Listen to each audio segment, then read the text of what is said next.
Well, that was a cool win and all, but now the team has to Groundhog Day another game after scoring 10 runs tomorrow. The players have got to be aware of it at this point, right? Hi, I'm Weston. I love talking about the Astros, and I'm here to talk about Game 80 of the regular season, where the Astros win a slugfest against the St. Louis Cardinals 10-7 and take the second game of the three-game set to even the series at one apiece. I am not personally from Houston, and I know not everyone who watches these videos are from Houston, but I am from the South, and I think y'all will understand where I'm going with this. This game was Southern cooking the game. No, it was not technically good, because you peel back the curtain and you see a ungodly amount of sodium, fat, and sugars inside of it, but, counterpoint, did you taste the chicken fried chicken? Because yes, Madriz batting over McCormick and Dubon simultaneously is insane, and Christian Javier getting lit up more than the Christmas tree your uncle made, who also spikes his eggnog, is not ideal.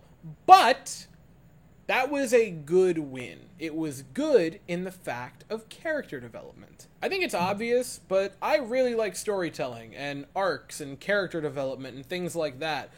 And I view sports teams and athletes themselves as those characters or as those story arcs. The Astros this season have, to this point, do not have an identity. And they are coming up on the point where you kind of have to have one.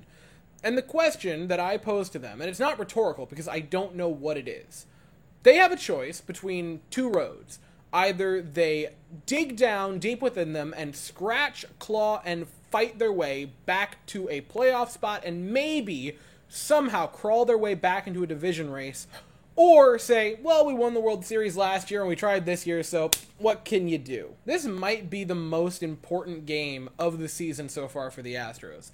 Because first inning, Kyle Tucker with an RBI double to make it 1-0, and then Jose Abreu with a sac fly to make it 2-0, and then Jeremy Pena an RBI single to make it 3-0 Houston. All right, there you go. The offense is clicking already. It's early, and they're already punching. They're punching hard, and then the bottom half of the first comes, and immediately, before you can even settle into the game, the bottom falls out, and Javier gets lit up. The Astros in a blink go from leading the game 3-0 to it being tied after a Nolan Arenado 3-run home run, and then trailing 4-3 because Alec Burleson with an RBI double gives the Cardinals the first lead. It was immediately, the Astros out of the gate, you feel great, and then immediately just get punched in the chest. And guess what? Goldschmidt's the new Pujols, everybody, because in the second inning he homers, and in the fourth inning an RBI single makes it 6-3 Cardinals. Javi's day would then end. Very not good. Lit up with the hard hit balls, 8 hits, 6 runs, all of them were earned, only 1 strikeout. His swing and miss stuff isn't there. I don't know what changed, but Javier last season was a mostly fly ball, but heavy strikeout pitcher to most of the fly balls kind of leave the arena. But the Astros in the 6th inning start to claw their way back into the game. 2-run RBI double for Martin Maldonado makes it a 6-5 game. But Brendan Donovan in the bottom half restores a multi-run lead. It is 7-5 after the 6th. And I'm not even going to beat up on Sean Dubin. He's the new Seth Martinez. Because yeah, the 3 hard hit balls and home run don't look great, but Sean Dubin with 4 strikeouts, no walks, and 8 swings and misses in 2 innings? That's pretty nice. So now, it's late in the game, the Astros enter the top of the 8th, down by 2 runs. The 2017, 18, 19, 20, 21, and 22 Astros, scoring 2 runs in 2 innings to tie a game and simply relying on your bullpen to lock that down, is not a big ask. The 2023 Astros, it's like requesting the moon to be delivered to your house tomorrow. But the Astros do not go quietly tonight. As it often is, as it was always destined to be, Jose Altuve clawing his team back into games. 3-run shot. Jose Altuve was unbelievable tonight, by the way. 3-run homer late in the game to restore an Astros lead. It's 8-7, and Jose Abreu with a 2-run shot after that to give the Astros not just the lead, but then a little bit more insurance. And to complete a feel-good night, Brian Abreu and Ryan Presley both dazzle in the 8th and 9th inning, both picking up a pair of strikeouts without giving up any hard contact in their innings, and the Astros get the 10-7 win. To touch on the offense, and then we close. One of the best nights in Altuve's career, and I'm not exaggerating. Reached base 5 times, 2 extra base hits, drew 3 walks, the home run, 3 RBIs, pair of hard hit balls. Jose Altuve saw the ball as well as he has ever seen the ball this evening when the Astros needed him to. Kyle Tucker, batting in the third spot, had 3 hits himself, including a pair of doubles and an RBI. Nothing too shabby there. Jose Abreu with a couple of hits, 3 RBIs for his docket tonight. And I have to give him credit when it's due. Martin Maldonado to start the Astros clawing their way back in after they had fallen behind with the 2 RBI double. So much of this video's discussion has been identity.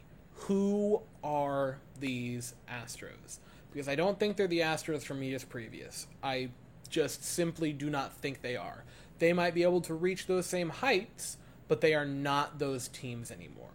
They are not the unquestioned juggernaut who just needs a couple more weeks to straighten it out. There are genuine questions being brought against this team, and they have some weight to them, and in some cases I think they could even be right. But, and this is a very important but to that sentence, and it's wild to think about, because already to this point, it feels like the Astros have had highs that could clear skyscrapers and lows that go beneath the ocean. We are not halfway through the season. This was game 80. Tomorrow marks the exact midway point of the season. There are 82 games left. The majority of games are still yet to be played this season. There is so much time left. There are so many games left. The Astros' identity can be a lot of things. I'm no longer asking, and I haven't been for a while, but I need to put it into words. I'm not asking that the Astros' identity be that of an unstoppable juggernaut, a king slaying every foe put before him. But the identity has to be that of a group that is not going to lie down and die as consistently as this team has. Regardless of the outcomes, this team's identity has to be that of a person who doesn't go down swinging. I'm not asking them to win all 82 games remaining, but I'm asking them to put up a fight in all of them. And I think that's pretty fair to ask. So the Astros will look to win the series tomorrow evening, 7:15 Eastern, 6:15 Central. The Astros send JP France to the mound, and the Cardinals will send Adam Wainwright to the mound. I'll be here afterwards to talk about it, but as for right now, that is all I have to say. So if you enjoyed the video, please consider to like and subscribe. Thank you all so very much for watching, and as always, go Stros.